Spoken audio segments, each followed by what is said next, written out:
Hey everyone, this is Chris with the Bonner Breakdown. This is your political disclaimer. The Bonner Breakdown, its partners, sponsors, and affiliates do not condone or endorse any political party or political candidate.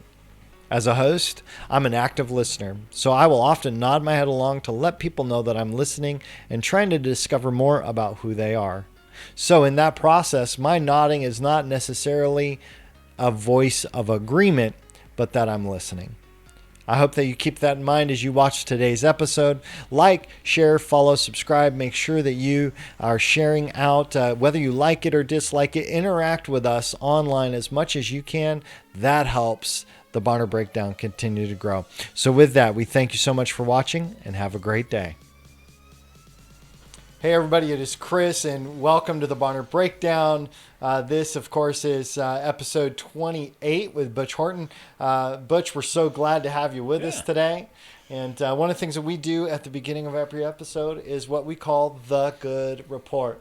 You know, we just kind of chatted a little bit ahead of time and we talked about how divisive media is. Yeah. And so one of the things that I said, when we started is, I want to start every episode with a good report, with something positive and upbeat. So what do you got for us? What's a good report? I got a couple things. Downtown Bagel. Or Uptown Bagel, excuse me. Uptown, downtown. Yeah, I'm sorry. All around town Bagel. So I go in there quite often, and it's been amazing that in the midst of all the COVID-19, they've done really well. That's awesome. Yeah, and another one would be the Paint Bucket. Okay. Doing crazy business right now because everybody's working on their house. So those are good things. Yeah, that's awesome. Yeah. Well, and I really like, I featured Uptown Bagel in one of my good reports right at the beginning of the crisis because they were providing lunches for students and doing all that kind of stuff that, in the midst of a crisis, stepping up and going beyond the regular is huge, especially when you don't know if you're going to make a dime. Exactly. But we're just going to do it anyways, and that's really good. I think my good report for today is that there are no murder hornets in North Idaho. I will say I had a really crazy dream about the murder hornets last night, and I'm like, okay, I am so grateful that they do not live in Idaho yet. Hey, now, whoa, don't push it, So no, and I'm really grateful that people are starting to recognize that, in reopening the nation, that we don't just need a good strategy, but we need healthy goals to set in the process. And so I'm watching everybody trying to figure this out. It's contentious. It's hard. Sure. Some people are moving the goalposts, other people aren't, and we're trying to figure it out. But it seems like there's a really robust conversation happening. That's the thing I like to see, is the conversation happen. Absolutely. No matter what side of the aisle people are on, let's talk about it. So we need a lot more. I think that's my real good report, is watching some of that go on. And as you know, politics can be a little divisive.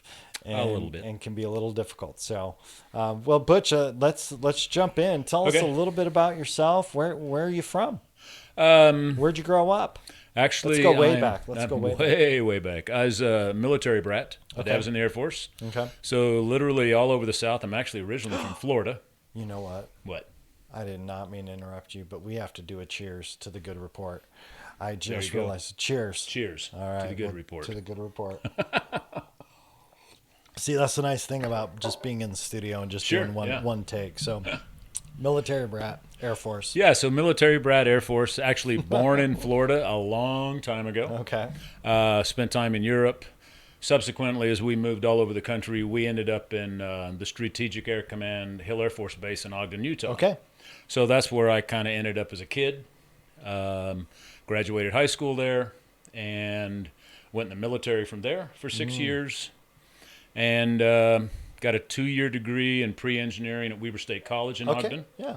And then kind of took us a winter off and came up to Sun Valley, knew some people, and basically slummed around, made no money, but life was good. Hey, there you go. Had a buddy that was at U of I, and he said, yeah, come try this. I did. Got my bachelor's in economics from there. Okay. From there, I was in southern Idaho for about almost 6 years. Okay.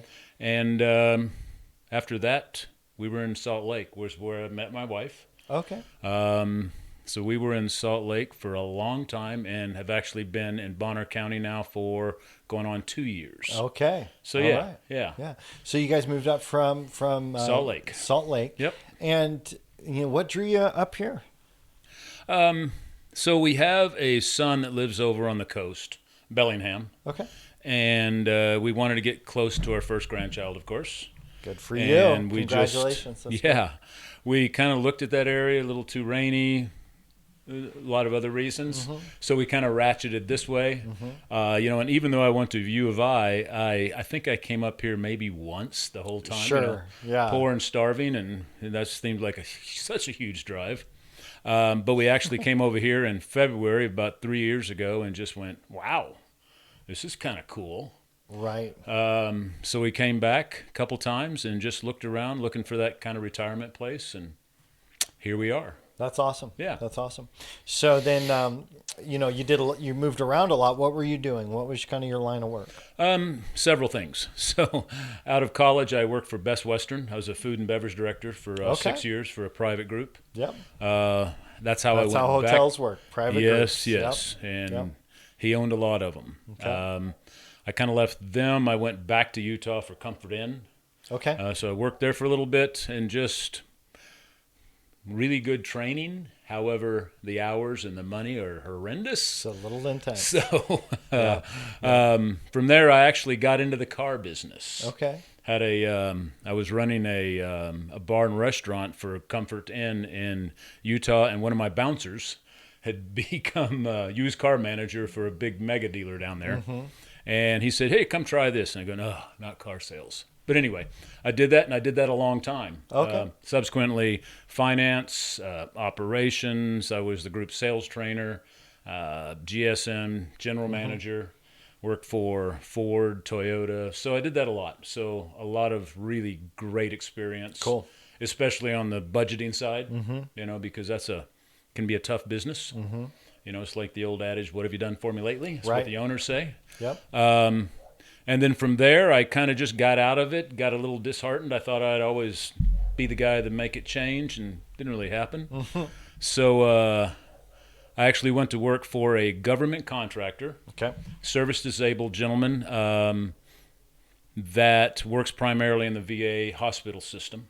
Okay. And I went to work for them doing their engineering reports because I kind of had a background in that of sorts. Uh-huh. And over the years, about 11 years, I became project manager, superintendent, QA, QC, safety. That was the best job I ever had. I really enjoyed that job. Cool. Yeah. Yeah. So, and then here I am. Okay. So, yeah. All right. Yeah. So, what were some of the biggest, things that you've carried with you from your work with the VA and in that kind of arena? What were some of the big lessons that you felt like you learned in that? Government does not operate like the private sector. Okay. Right. Simply said. Yeah. Okay. It's a different animal, sure is. Especially at that level. Yeah. Decision making is not quick. It's not always good, but as an employee, basically of the VA system, you just roll with the punches and you do everything you can. So I think my experience was you just have to learn, like in any business, you have to speak to everybody. And you have to take that input and do what's best for them as the client and yourself as a company. So there's give and take. Right. Like with anything in business. Yeah. Interesting. So you're up here, you move up here to retire, and you kind of doing some different things. What have you been doing since you moved up here? Well, up here, primarily what I've been doing is I'm a certified home inspector. So I've been doing that, since I got here. A few other things. Right now I'm doing some project management on a development here in town. Okay. For Jake Humble and his partners, which I really like. Yeah, it's called the what's it called? The Bay Trail. The Bay Trail. Yeah. It's right. It's the oh man, I'm trying to think of the official. We really enjoy that development. It's a beautiful one.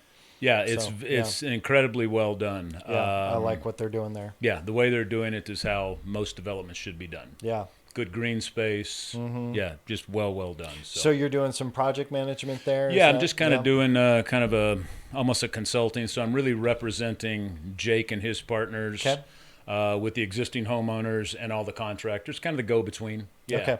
Just kind of get everything moving. Right, yeah, because I mean, it's going to take some momentum. Like every development, and making sure it's all coordinated well. So good. And then, so tell me about the process of saying, I could run for county commissioner. What was that like for you? What kind of drew you into that realm? If you ask my kids, I never shut up about politics, but I never did anything. But I never did anything about it. Too. Just moving here and I like to really get a feel for how a county or how a state operates. Right. Okay. And speaking to people and getting to know people. I'm very social, so I get out and get around. And there just became this overwhelming sense that the direction of the county was not in line with the voice of the majority. Okay. And then some people just approached me and said, what do you think about this? And I said, I have no idea what I think about this. But the more I looked into it, the more I kind of consulted with some of these folks, I figured, why not? Okay. I'll raise my hand and get out there and put myself out and see what happens. Okay. Rather than just sit on the sidelines and kind of complain, I figure, hey, I'll take it on. Okay. So that's where I'm at today. Okay. So, yeah. All right. Now, I've, read, the recent forum in the Reader and, I've followed up on some of your interviews that you've done recently. Tell me kind of what your priorities are when you head into potentially being obviously you're a candidate. What are the priorities for you as a county commissioner? I think my number one priority is getting planning and zoning back on track. Okay. So how do you see it off track? I see it off track. My gentleman I'm running against, he's basically claims to fame is he's restructuring it. I call it as more of a dismantlement. And there's a lot of things I can go into on that, but it just needs some work. A lot of work. And this county is going to grow. We know that. Yes, we do. Because it's an amazing area and people are coming here. I mean, 10% in the last year and a half, 2 years. We can't stop growth. And I'm not sure a lot of people want to stop growth, but we need to manage it to a point that it is good for everyone and not just a select few. Okay. And I think that's the biggest challenge right now. Yeah. Yeah. When you look at running for office and all of the different responsibilities that come with being a county commissioner, what are some of the things that kind of stand out to you as far as responsibilities? I'm somewhat apolitical when we talk about this particular position, and I tell people all the time that if you look at either the code on it or the actual job description, it's an administrative position, period. I stress to people that I'm literally interviewing for a job. So if me and the gentleman I'm running against were to walk in a Fortune 500 company, are we both going to get an interview with the CEO? So it's really about spending your and mine tax dollars wisely within a budget. I mean, that's the bottom line. And that I see as a function of the job, period. It shouldn't be political. It becomes political, and I understand that. Yeah. But it should not be. Yeah. Okay. And when you look at some of the things that you would say, obviously planning and zoning seems to be a hot button issue for you, something that you're really going to focus on. What are some other things that you would say really need to get either reworked or redone that you kind of feel is important to you? I think fire EMS is something that needs to be taken a good hard look at. Yeah. A really good hard look. I've spent a great deal of research on that. I know the fire chiefs had come up with a plan 1.5 years, 2 years ago, and I looked at that, and I really kind of weighed that against what the county had come up with. I I think it's a system. I think not everything is 100% perfect, Of course not. obviously. Yeah. Yeah. However, I think their plan is solid. It makes sense. The fire chief's plan, is that what you Yeah, said? yeah. I think it kind of coalesces both groups together to make. It's all about patient care, right? Mm-hmm. And their system, as far as I'm concerned, improves patient care because, number one, advance time or response times Mm-hmm. are better. Mm-hmm. Melding the two together costs not a penny, and it just makes more sense. You're going to have more paramedics, better calls, and it's how it's done a lot of places today, and it just makes sense. I mean, I get the sense right now the county looks at EMS as 4 ambulances. It's much bigger than that. We have Right. 190,000 square. I don't know. We have A lot of a lot of acreage. area. Yep. And I just think I think one of the startling statistics I found was if you look at Hope, Clark Fork, Priest Lake, the fourth one doesn't quite get in my head here, but fire levies are assessed the same all over the county. Okay. Those 4 put in $600,000 and receive $115,000. We have $2 million in EMS reserves, and yet Priest Lake, their fire crew up there every August has a bake sale so they can buy equipment. There's a major disconnect there for me. Wow. Okay. Yeah. So I think that statistic alone speaks volumes of what needs to be taken care of. Okay. Yeah. All right. So let's, we always, whenever we get anybody from the county or the city, we got to talk about this county-city relationship a little bit. I've had Steve in, and I've had Shelby. I've had city council people in. I interview everybody, Sure. anybody I can, and it seems like there's a lot of finger pointing happening right now as far as the city-county relationship. Give me your take on what that looks like now and what you want it to look like.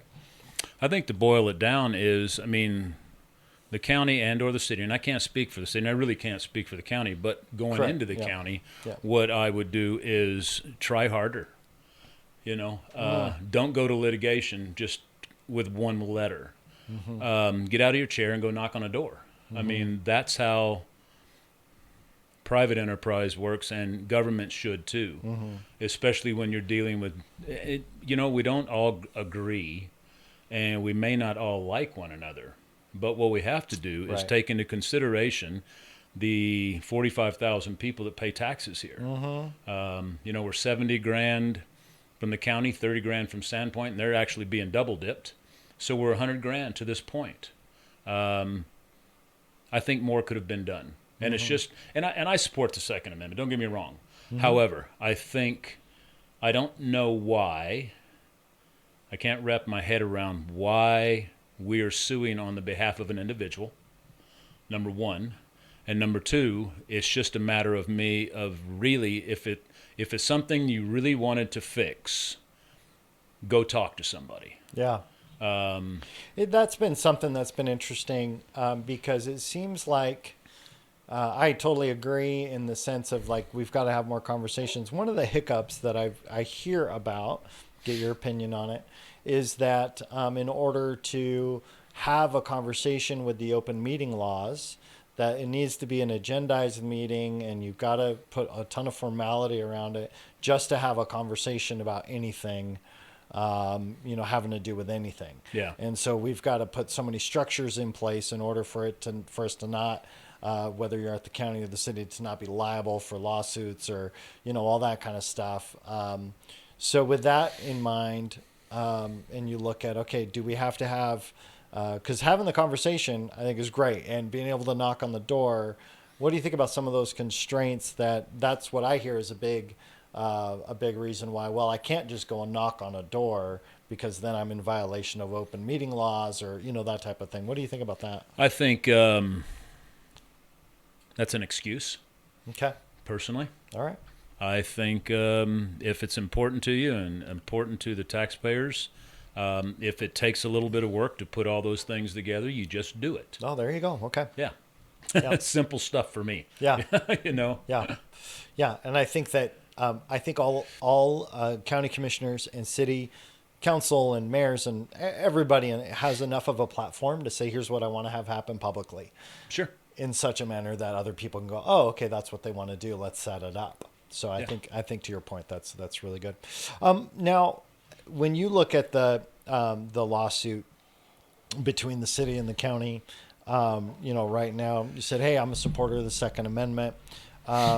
Obviously, things communication wise did not go in a very positive direction. If you were elected, how would you try to move this forward, or you just let the ball keep rolling, or is there anything you would try and do to kind of shift gears a little bit, maybe? Well, if and when I win the primary, Okay.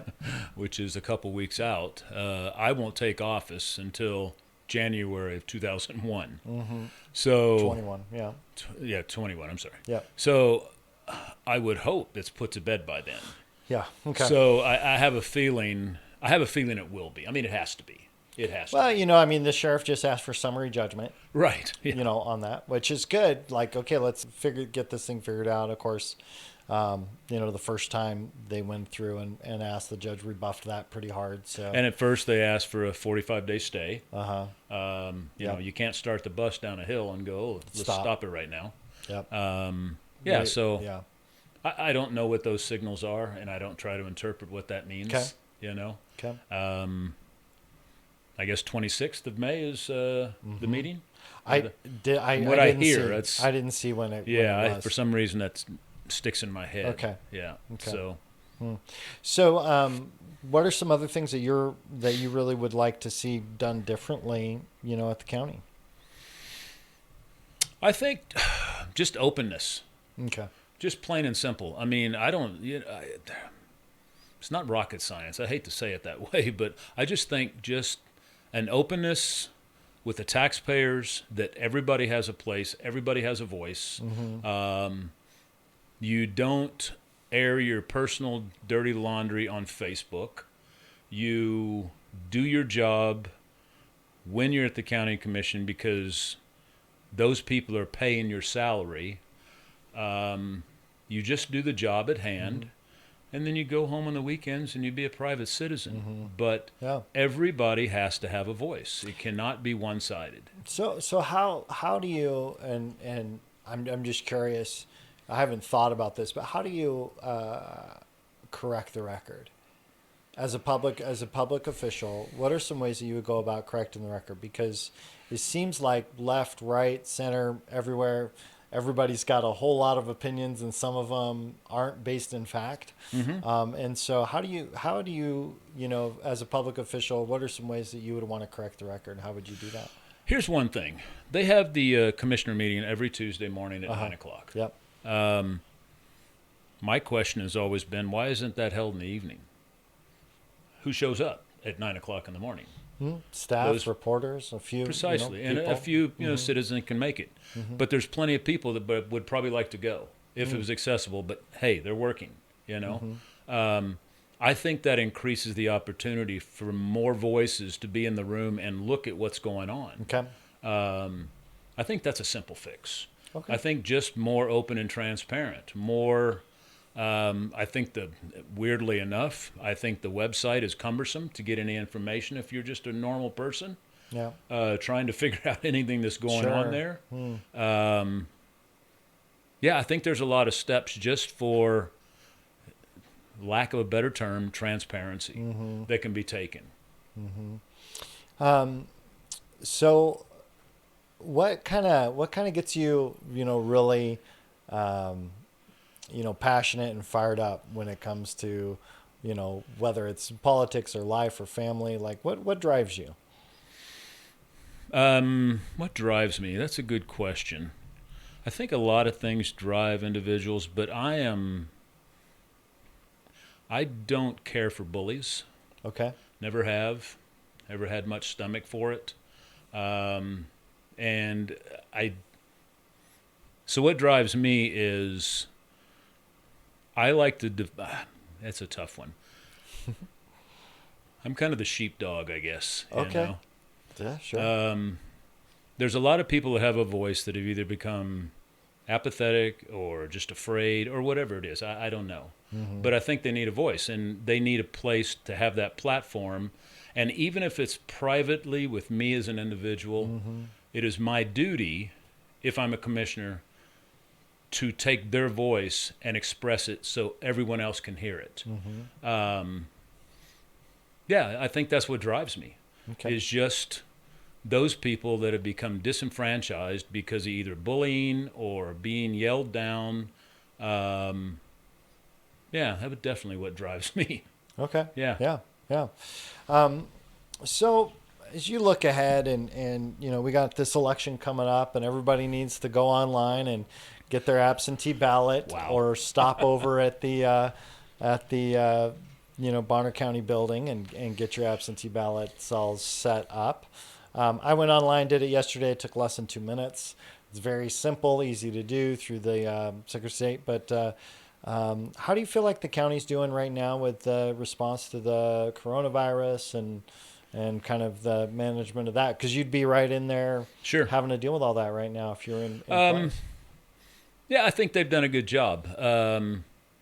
Overall, I think Bob Howard has done a good job, as kind of the emergency management guy. Maybe a little bit more information coming out would be nice. Yeah. But I think overall, just considering, I mean, I have a feeling they're getting bombarded either on the election side or the COVID side or talking to the state. And they're earning their money right now. I would agree with you on that. Yeah. They're earning their money right now. This is one of those situations that nobody would ever you'd think that we should anticipate, but you never really think it's going to happen to you. Right. So that's in emergency management, I think, especially coming from the VA system, it's more prone to Ebola or we have an earthquake or something like that. They've got all the tents and they've got all the cool stuff, and then all of a sudden this is just a different animal. And I'm not sure. Well, just toilet paper alone.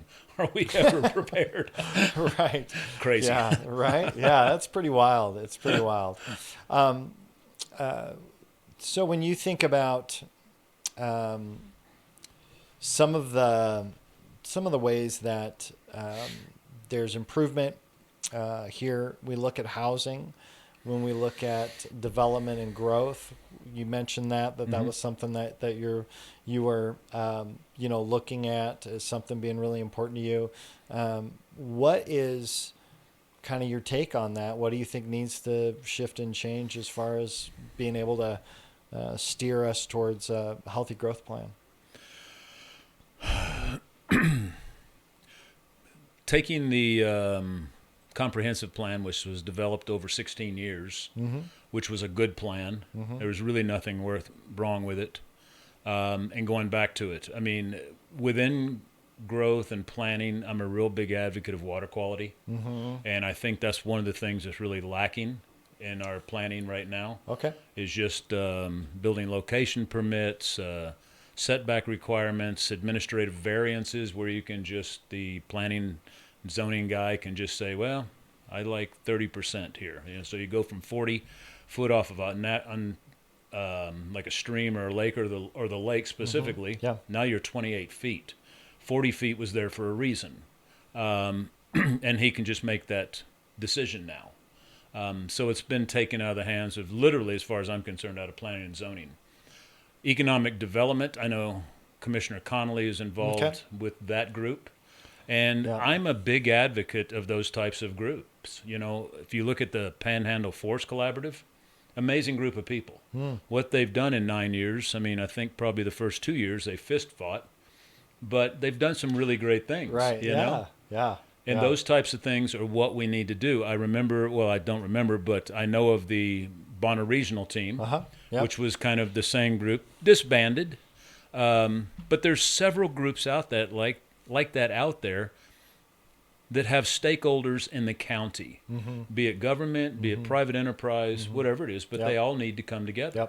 And it's those conversations that fostered our growth, both individually and as a group. You mentioned affordable housing. Yeah. That's a tough one.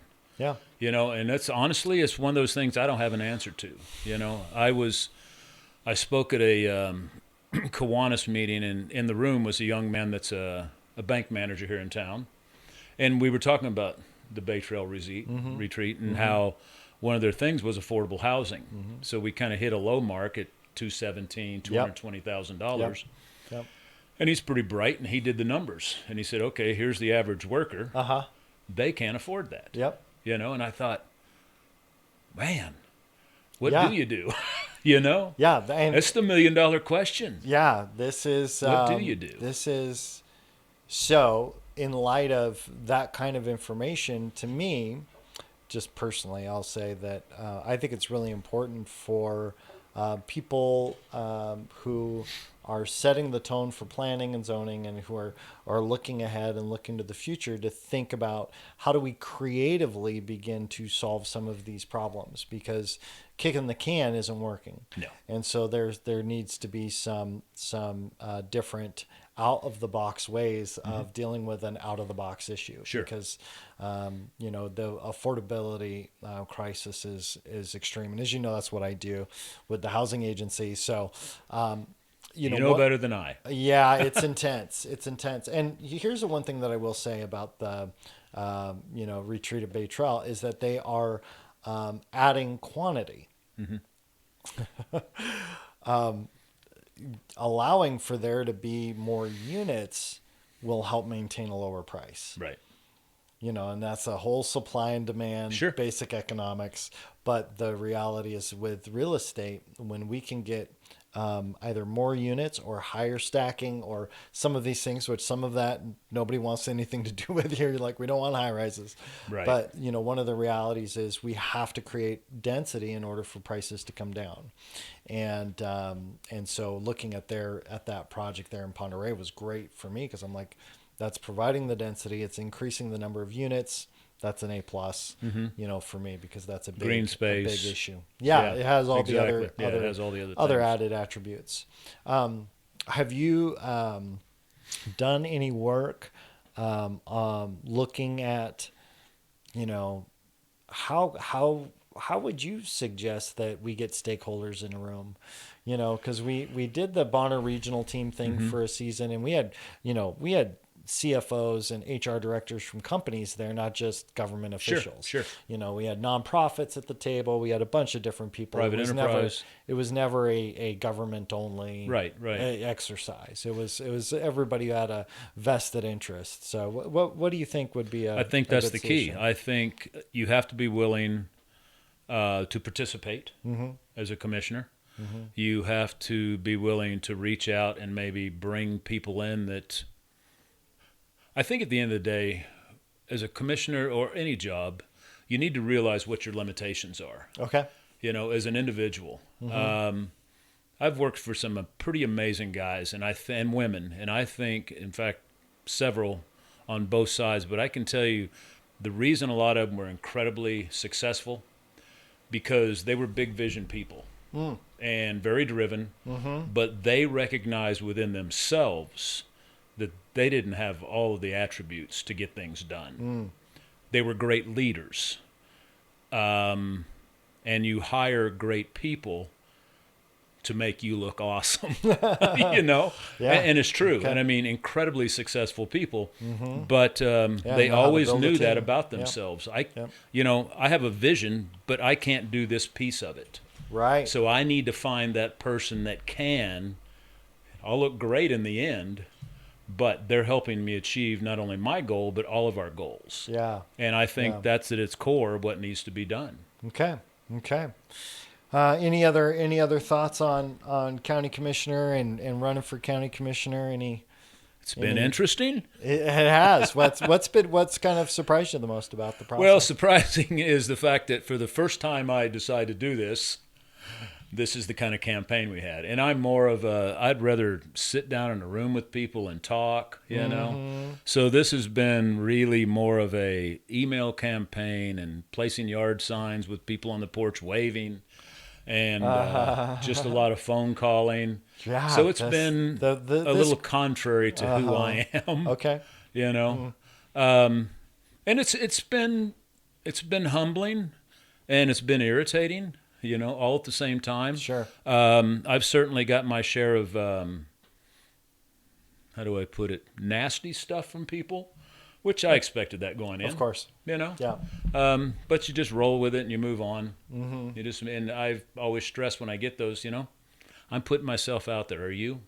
Mm-hmm. So at the end of the day, yeah. Okay. But I think truly it's been a really great experience because I've met amazing people. This area amazes me, and I've been all over the country, all over the world, you know. The willingness of this county and this area to take care of their neighbors is pretty amazing. It really is. It truly is. It is. It's an amazing when you look at the feature churches, the nonprofit organization, you look at the food bank, they do the Hoot Owl, the things they do Uptown Bagel for the things they do for their community. Yeah. You don't see too much. That's what makes a community. It is. And we need everybody on that page. You know, so yeah. No, that's really good. And I think when we look at, you know, the future of Bonner County and we look at kind of a vision for this region, it seems like being able to navigate and manage growth in a healthy way has to be at the forefront of everybody's mind. Sure. You know, because they're coming. It is. It's coming. I mean, you can't put the ketchup back in this bottle. It is gone, you know. And I interviewed a couple of people from the Association of Realtors, and you know, they're almost at that place of like, is affordability even a reasonable thought anymore? You know, because it's starting to slide so far out of reach. Right. And so we got to get creative. I know we're working on some community land trust, partnering with Habitat for Humanity, as well as BCHA to make some things happen. But hopefully we'll be able to come up with something. Yeah. You know, come up with some solutions. So, any other things that you really want to you know, talk about? I know you talked a little bit about economic development, partnering with BCEDC. Anything else that you kind of feel like you want to? I think just continue to foster and develop relationships. Okay. For the betterment of everybody, and get out there and vote. I mean, it's an interesting year. It is. But request those absentee ballots and. Yep. You got till May 19th at 12:59 p.m. to mail those in. So. Yep. Okay. Good. Well. So there we go. Butch, man, it was good to have you on. I appreciate you having me. Again, we kind of went back and forth for a while, so this is good. Yeah, it's good. It's good. Last week was a little crazy, but we're getting all the political shows in, and yes. And I just filmed a political disclaimer, saying that the Bonner Breakdown does not endorse or support, you know, like all that jazz, because you know, unfortunately, in our current environment, a lot of people are looking for a reason to fight and argue when there's nothing there. You know, I'm a little surprised by it. So, but hopefully we'll get we'll see some break in that someday. You know, I think that it's one of the advantages of my life as a kid. Number one, we moved so much. You had to develop that knack to get to know people quickly, because you didn't know how long you were going to be there. But, you know, just being a military brat, I think in any service branch there's all walks of life that are in the military. Yep. And that just becomes the norm. Yep. It becomes the norm. I mean, you're not always best friends with everybody, but we just need to get back to that. We need to be civil. We need to listen. It's like my mom always told me, you got 2 ears and 1 mouth. Use them in that relation, boy. So yeah. All right. Yeah, so there we go. Hey, appreciate you coming on. Yeah, thank you for having me. I appreciate it. You bet, and we'll talk soon. Okay, thank you. All right, that's it for today. Thank you for watching this episode of the Bonner Breakdown. Special thanks to Ting and BCHA for sponsoring this show. For more shows or to be a guest, please visit BonnerBreakdown.com. Have a great day.